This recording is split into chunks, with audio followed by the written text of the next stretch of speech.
Now listen to a few words which contain both short I1 and long I1, noting as you come to them the difference in stress between the noun, incline, and verb, incline. Alibi. Inquiry. Timing. Incline. Incline. Inviting. Now you say those words. First with the help of the markings, if you need them, then from the following plain text when you feel sufficiently confident.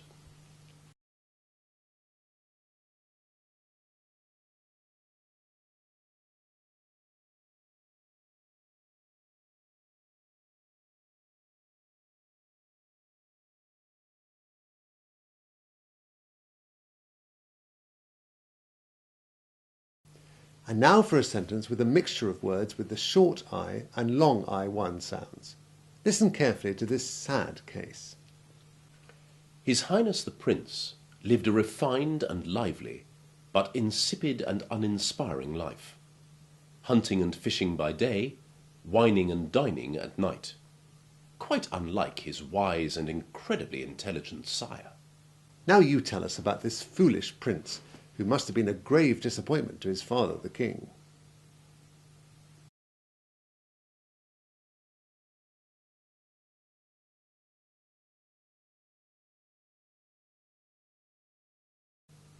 And now we'll look at some oddities that often cause confusion.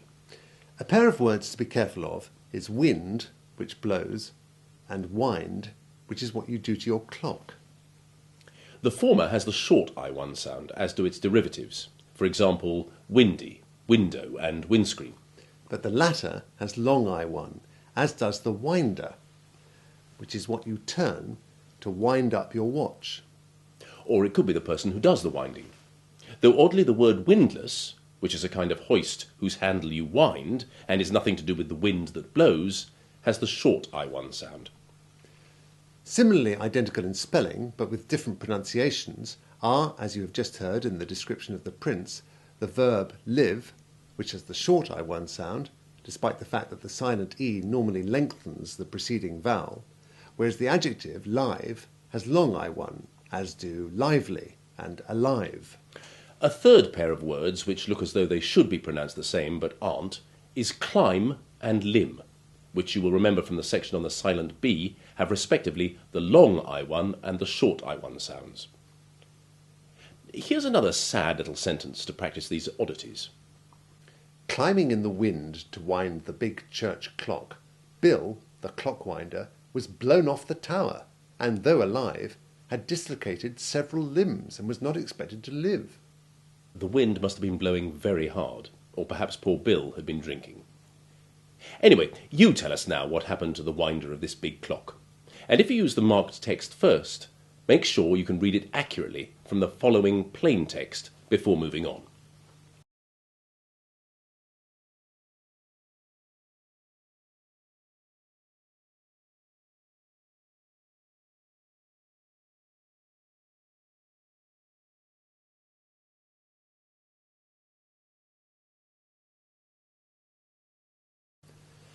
And here's another little practice sentence. Listen. Live animals live happily in captivity if given lively companions and live food. You may or may not agree with this sentiment, but as it's a useful sentence to practice, you describe now the conditions under which live animals are said to live happily in captivity.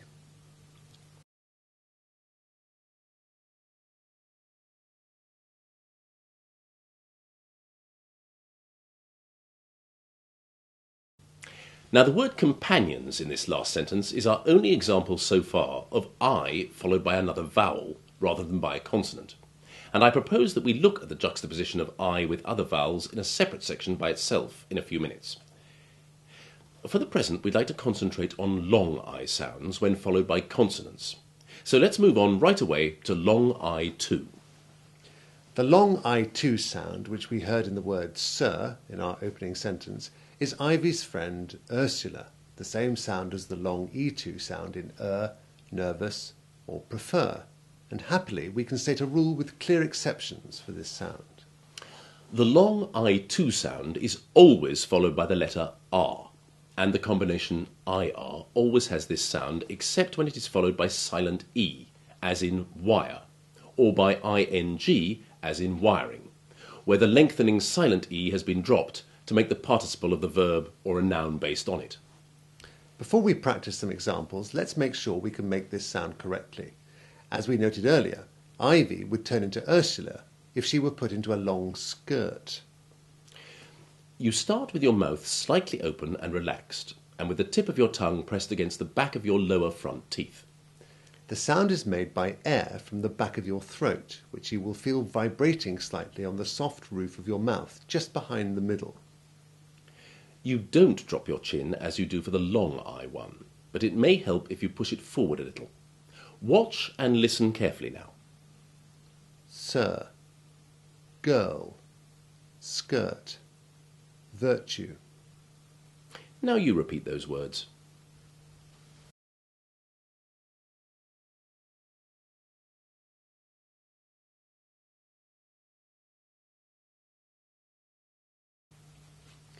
This is the sound we have had before with the letter E in the ER of perfect or prefer, and in the combination of EA in earl, pearl, learn or heard. And we shall find it recurring again in the letter U, as in hurl and murder. This last word nicely showing Ursula and Ivy in adjacent syllables, Ursula in the first and Ivy in the second. Murder. And here's a sentence to give you some other examples of the long I to Ursula sound produced by other vowels followed by the letter R. I heard that a girl hurt herself at work and dirtied her skirt. Now you say that sentence about the poor girl who hurt herself in an accident at work and dirtied her skirt.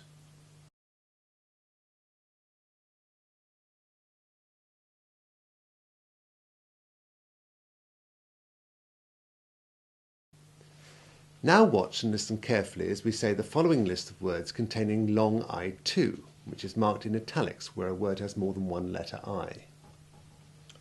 Fur, sir, stir, birch, besmirch, bird, circle. Circumcise, circus, circumference. Irk, dirk, Dunkirk, quirk, shirk, smirk, girl, sirloin, Twirl, whirl, whirlwind, swirl. firm, infirm, squirm, chirp, first, thirst. Dirt, flirt, shirt, skirt, squirt. Non-English students may wonder what on earth sirloin is, for it is something uniquely English. According to legend, it was a loin of beef so delicious that one of our kings drew his sword at the table and knighted it, and this prime cut of meat has been known as sirloin ever since. Now you say that list of words with the long I2 sound.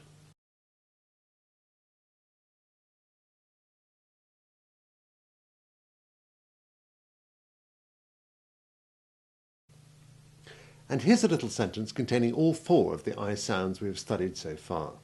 Listen carefully. In Cheshire, I sighted 99 lively little birds chirping and singing merrily in the furze and birches. This is not surprising, for there are many birds in the county of Cheshire, but it makes a useful sentence to practice. And we apologise for the word sighted. We should have used the simple word saw, if we had not needed a word with an I in it. You'll find a depressing general tendency to use what sounds to the foolish to be a cleverer word than the obvious simple one, sighted instead of saw, utilise instead of use, optimal instead of best, and to make verbs out of what should be left as nouns, again as with to sight something instead of to see it. If I had seen the birds only momentarily, I could have said caught sight of, but sighted is not an attractive word, however useful for our pronunciation practice. Now you tell us about the 99 merry little birds you sighted chirping in the trees, and when you have done it with the help of the marked text, try it from the following plain text.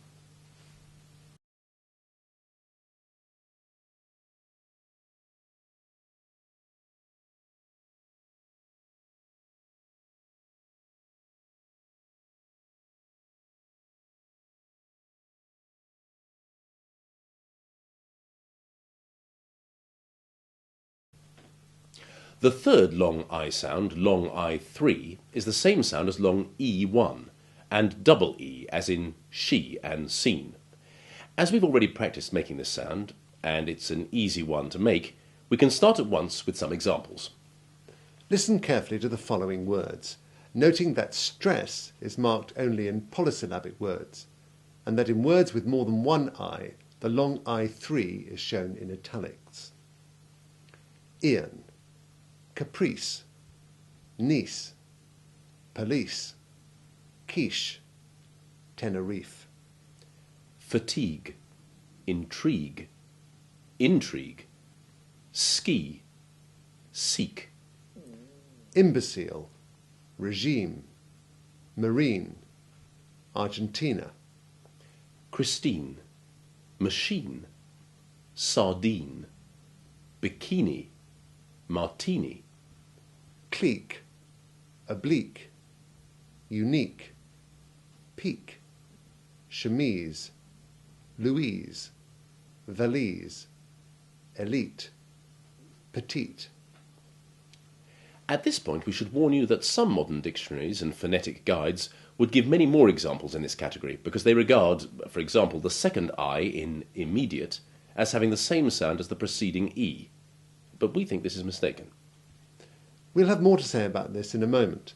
For the present, let's just note that according to our classification, you will find that long I3 is almost always found in foreign words adopted into English without a change of their original language's long I3 sound, even though they may be otherwise adapted either in spelling or pronunciation or both. From French we get caprice, machine, clique, pique, police, the verb intrigue, and its noun intrigue. Thanks to Italian, we scribble graffiti on walls and drink martini. Our ski is adapted from a Norwegian word. And seek is a representation in our own alphabet of a Hindi word. And of course some of the words that come to us from French are originally from Latin, via French, like machine. And the French word police derives originally from the Greek word polis, meaning city or state, from which we get politics, political, and, significantly in these days of ever-increasing rudeness in so many degenerate Western societies, polite and politeness, which refer to the behaviour and manners appropriate to people living in a civilised community. It is interesting to see how foreign adoptions sometimes change only part of the original sound. The verb intrigue and its noun intrigue, for example, retain the French long I3 sound for their second I, but their first I has been anglicised as short I1. It is not unknown for immigrants from other countries to change their names when coming to settle in England permanently, and the same is true of words. But sometimes the results can be bizarre, as in the extraordinary pronunciation of margarine. As you may remember from our section on G, this word for a vegetable substitute for butter comes from French, in which it has a hard G followed by a short A1. But on adoption into English, it eccentrically and unaccountably assumed a soft G. And as this contravenes the usual rule that G followed by A is hard, the A has assumed the short A2 ivy sound, margarine. You will also find that long I3 is usually stressed, the main exception being, as you have just heard, intrigue, when used as a noun, the change of stress distinguishing it from the verb intrigue. Though this does not happen with fatigue, which always keeps the stress on the second syllable, whether used as a noun or a verb. English pronunciation is endlessly fascinating, isn't it? Now you practice the examples we gave you of long I3 words. See if you can say them correctly straight away from the unmarked text, but do go back to the marked text with stressed syllables underlined if you find any difficulty.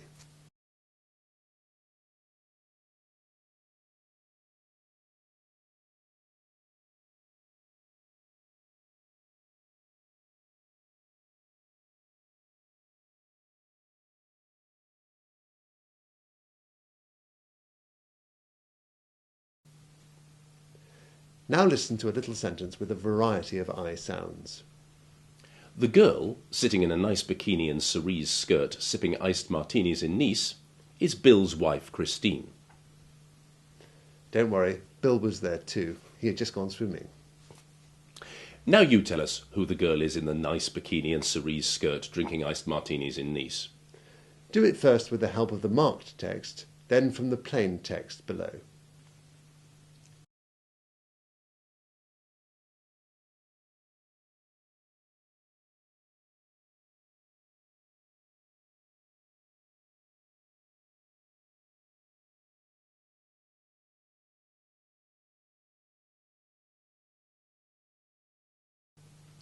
What is difficult is not the making of the various sounds of the letter I, but knowing when to use which sound when you see a word written down. Consider the words vaccine, medicine, and decline. Why should the ending ine be differently pronounced in these three words? It is a question more easily asked than answered. But let's try to draw up some guidelines for words ending in ine.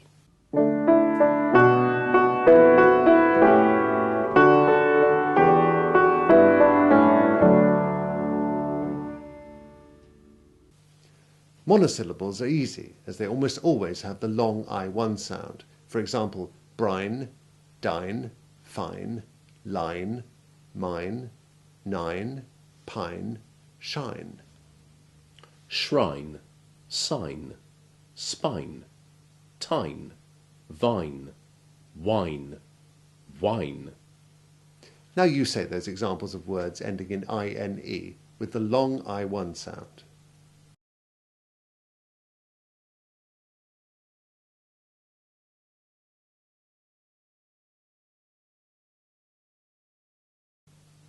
Exceptions are a few foreign phrases like the legal term sine die, the Latin for without a day, meaning without a day appointed for resuming a postponed trial or other matter. Another is sine qua non, which means something essential, literally, without which not. It sounds strange if you don't know Latin. Listen to these terms again. Sine die. Sine qua non. Now you say them. They will certainly impress your lawyer.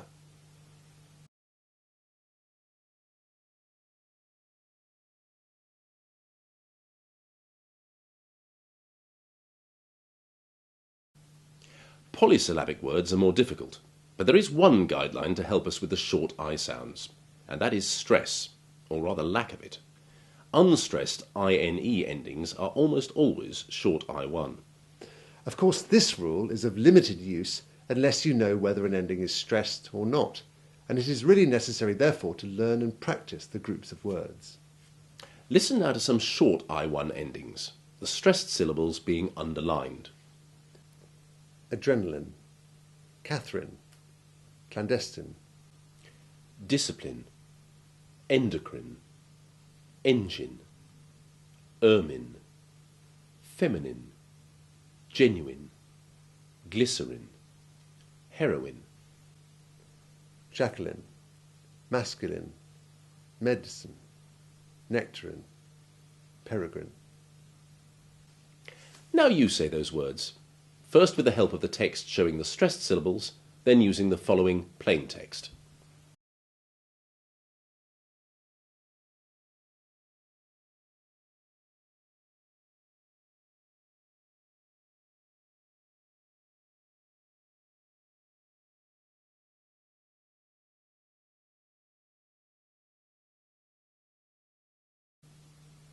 And now let's confront the polysyllabic words with ine endings that have one of the long I sounds, for which stress is no guide to distinguishing between long I1 and long I3.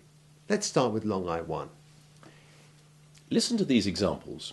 Words with more than one stressed syllable having the primary stress heavily underlined, and the secondary stress lightly underlined.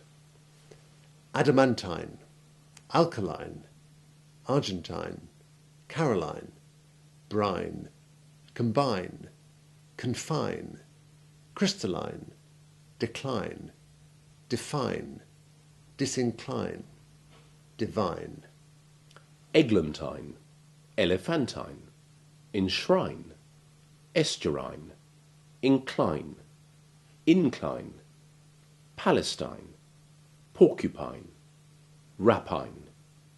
Recombine, refine, serpentine, shoeshine, sunshine, valentine, woodbine.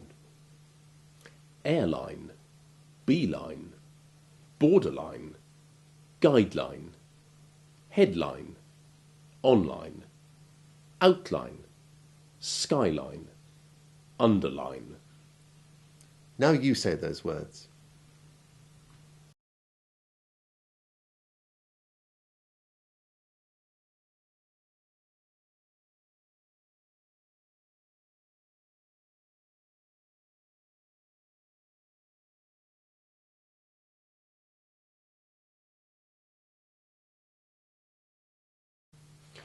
One useful guideline here is that compound words made up from monosyllables ending in ine, for example, sunshine from shine, and all the compounds made from line in the last two lines of the list, beginning with airline, retain the long I1 sound. You will also find that all these endings retain their stress too, although in almost all cases the words have multiple stress.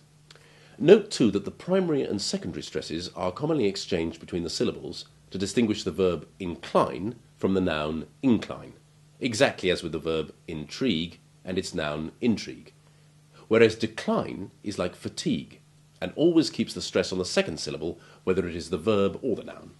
It is not actually wrong, though less usual these days, to use the verb stress patterns for the noun too. As for Caroline and Carolyn, you will find both pronunciations in use, hence the name's appearance in both the short I and the long I1 lists. And if you ask us why this female version of the male name Carol, though Carol can itself be female as well as male, and is in fact more often female, does not have the long I3 sound of Paul's and Joseph's female forms, Pauline and Josephine, I'm afraid we can't tell you because we don't know. Anyway, you try saying that list of words with the long I1 endings from the following text, which does not have the stressed syllables marked.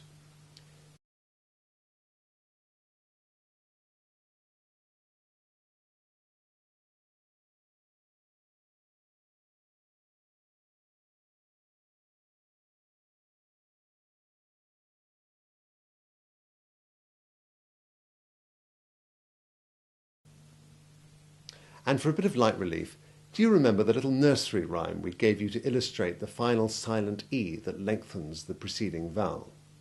Listen to it again, as every line ends with a word ending in INE with the long I1 sound. Queen, Queen Caroline, washed her hair in turpentine. Turpentine made it shine. Queen, Queen Caroline. Now you recite that useful little poem again.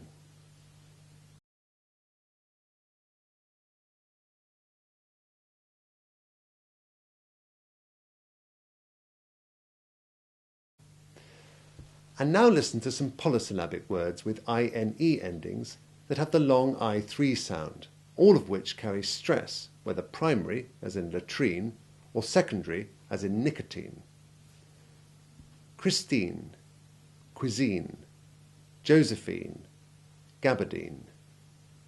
Gasoline, Geraldine, iodine, langoustine, latrine. Machine, magazine, margarine, marine. Aquamarine, submarine, tambourine. Ultramarine, mezzanine, nicotine, Pauline. Philippines, ravine, routine, sardine, terrine, vaccine, benedictine. And just as we noticed that Caroline, with a stressed ending, has long I1 rather than the long I3 of Pauline, Geraldine or Josephine, we do find Pauline with a long I1 ending, but it means relating to St. Paul and is not an alternative pronunciation of the female name. Now it's your turn to practice these words ending in ine with a long I3 sound. Use the marked text first, then the following plain one.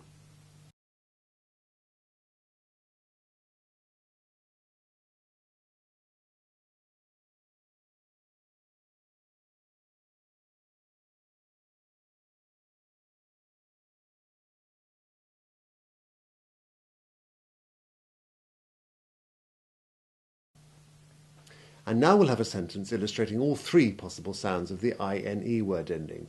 Watch and listen carefully now.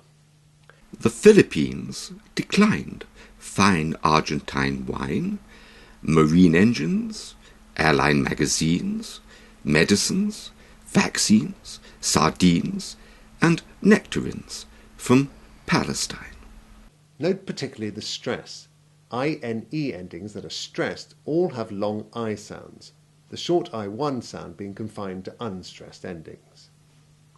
Remember too that the name of the country from which the Argentine wine comes, Argentina, has the long I3 sound, not the long I1 of the adjective. Now you explain the Philippines' strange import restrictions, first with the help of the marked text, then using the plain one.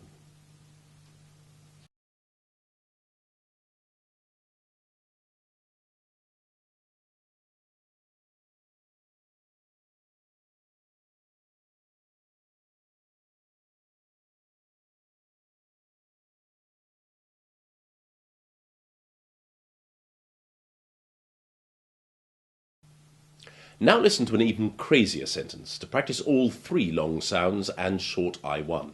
Stressed syllables being underlined, but with no distinction this time between primary and secondary stress. Ingredients in vaccines with which Pauline's girls revive and invigorate masculine and feminine mating porcupine spines include glycerin, nicotine, turpentine, and iodine. I've often thought that mating must be difficult and painful for porcupines, and I do hope that this dubious remedy will be effective. Anyhow, it's your turn now to tell us about the ingredients in the vaccines that Christine's girls use to revive and reinvigorate the spines of mating porcupines. First from the marked text, then from the following plain one.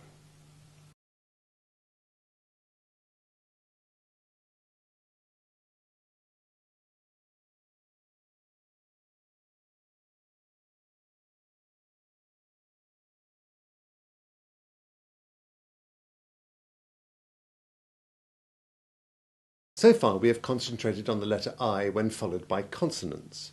Now we must look at it when followed by other vowels, and as usual we need to make a basic distinction between those adjacent vowels that keep their own distinct sounds, as in diameter and biology, and those that combine to produce a merged sound, as in Croatia and region.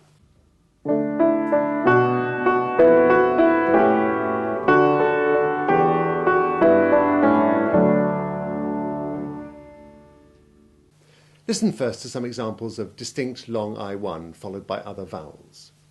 Via, bias, hiatus, iambic, miasma, priam, siam. Diabolic, diagram, dialogue, diameter, diaphanous. Briar, liar, friar, diary. Deniable, friable, liable, pliable, viable. Alliance, appliance, giant, pliant, compliant, compliance, defiant, defiance, reliant, reliance, sciatica. Client, crier, flyer, pliers, diet, dietary, fiery, anxiety, notoriety, piety, propriety, impropriety, satiety, sobriety, society, variety, drier, driest. biochemistry, bioengineering, biography, biology, biophysics. Diocese, diode, Diogenes, Diomedes, Dionysus, Iolanthe, Iona, ionosphere, iota. Orion, Pliocene, prior, priority, riot, riotous. Scion, science, scientific, violet, violin, violate, inviolate, violent, lion, Zionist. Diurnal, diuretic, triumph, triumphal, triumphant, medium, tedium, compendium. Now you say those words.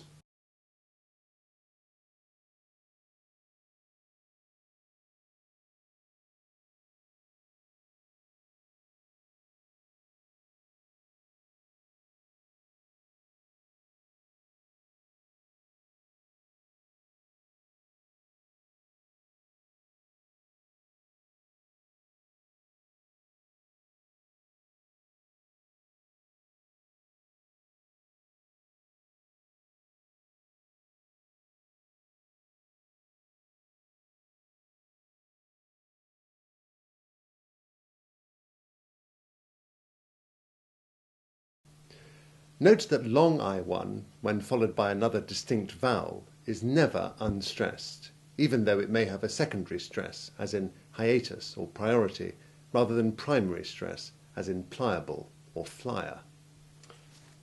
The I is long I1 when it is followed by ety, as in society and notoriety.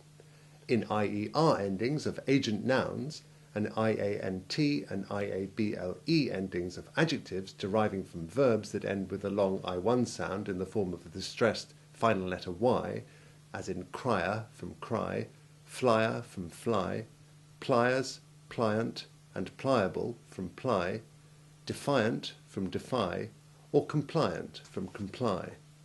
And note that suppliant is not an exception to this rule, as it does not derive from supply, which produces supplier, but is an alternative form of supplicant. We also always have long I1 in the prefixes dia, bio, dio, and vio, as in diameter, dialogue, diarrhea, biology, diode, and violent. While it does not affect the long I1 sound, be careful to avoid dropping the second vowel where it is unstressed and has a weak ivy sound, as in the O of violent, or violin, or the first A in that awful word, diarrhea. Such words are often mispronounced by sloppy speakers without the second vowel, as violent or diarrhea, despite the fact that only the hardest cases would drop the unstressed A in dialogue and say dialogue.